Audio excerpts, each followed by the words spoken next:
中国定向越野队因在上周日举行的中程定向越野比赛中作弊，被取消了武汉第7届世界军人运动会的比赛资格。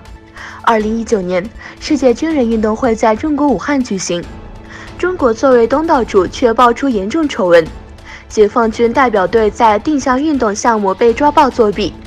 当时他们没使用指南针来找路，而是事前就标好秘密标记，因此被取消比赛资格。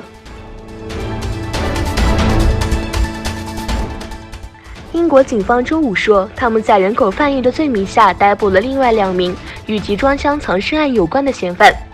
警方说，他们逮捕了来自英格兰沃灵顿的一男一女，2人都是38岁。英格兰东南部埃塞克斯郡工业园区周3凌晨传出货柜车集装箱藏尸命案。有报道指，集装箱内的39名死者均为中国人，这39人包括31名男子和8名女子。英国警方已经在为死者验尸，试图找出他们的死因和为确认他们的身份。不过，警方也表示，这将会是一个漫长的过程。警方仍然在确认39名遇难者的身份，目前尚未确定。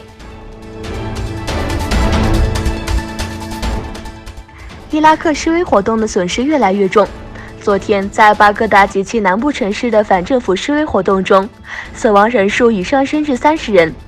根据伊拉克人权事务高级专员的书面声明，30名示威者在保护政党建筑物的安全部队与示威者之间发生的事件中丧生，包括安全部队在内的2047人在事件中受伤，其中大部分是因枪弹和煤气囊造成的。同样在发生抗议活动的埃塞俄比亚和黎巴嫩，抗议活动仍在继续。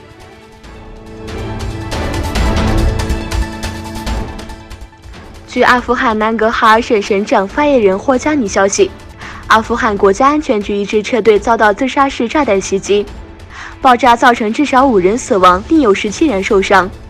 阿富汗国家安全局一支车队遭到自杀式炸弹袭击，事件发生在南格哈尔省省会加拉拉巴德市。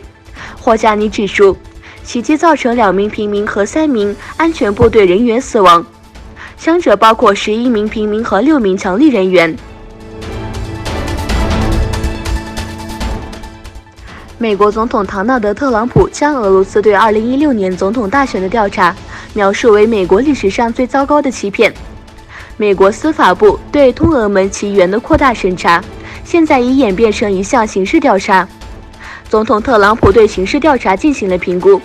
特朗普说，我将这项调查留给司法部和巴尔部长进行。